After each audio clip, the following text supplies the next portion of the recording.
किसी चीज का ज्ञान ही हमारे कर्मों को आकार देता है। यदि मनुष्य चाहे तो पशु से बेहतर बन सकता है और चाहे तो उसके अंधदेव बनने की शक्ति भी मौजूद है। नर का नारायण होना संभव नहीं है। यह बात अनेक महापुरुष अपने कृत्य से दुनिया को दिखा चुके हैं।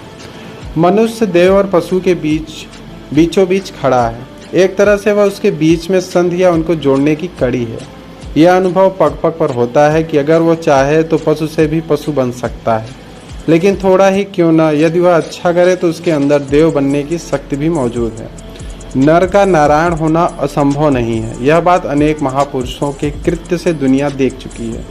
जो मनुष्य अपने कर्तव्य का पालन कर देवकोटि के प्रतिष्ठित होते हैं, उन्हें कर्मदेव की पदवी दी जाती है। अवकाश के अगणित तारे भरे पड़े हैं। दूरबीन से बिना खाली आंखों के उन्हें दर्शन नहीं हो सकता है।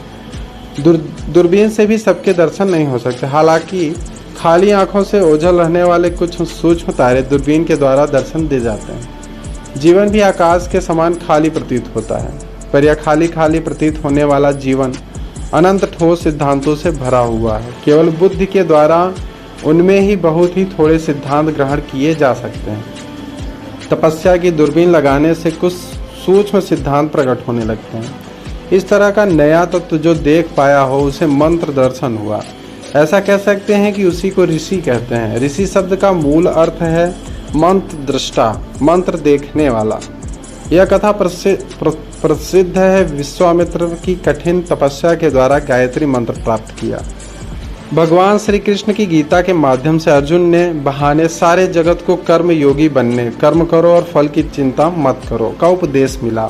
आसुरी शक्ति कहती है कि हक की रक्षा करना मेरा कर्तव्य है। दैवी शक्ति कहती है कि कर्तव्य करते रहना मेरा अधिकार है। पश्चिम की संस्कृति को आसुरी शक्ति की लालसा है, पूर्व की संस्कृति को देवी शक्ति से प्रेम है। लेकिन वास्तव में अधिकार शब्द का मूल अर्थ है अपने हिस्से का काम या कर्तव्य ही है। जब ज्ञानी कहलाने वाला लोग कर्म से ऊबने लगते हैं तो कर्म करने से शर्माने लगते हैं, तब राष्ट्र के पतन का आरंभ होता है।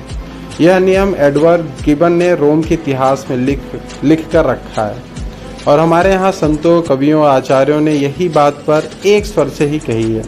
जो कर्म को छोटा समझकर चलते हैं वे गंवार हैं, ज्ञानी नहीं हैं।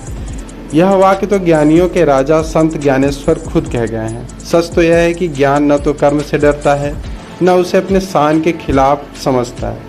यह नियम सामान्य ज्ञान पर ही नहीं है, ब्रह्म ज्ञान पर भी लागू होता है। मनुष्य जितना ज्ञान में घुल गया है उतना ही वह कर्म के रंग में रंग जाता है। ज्ञान उदय होते ही कर्म का झंझट अस्त हो जाता है। हमें सही गलत का बोध हो जाता है। अतः ज्ञान ही हमारे कर्मों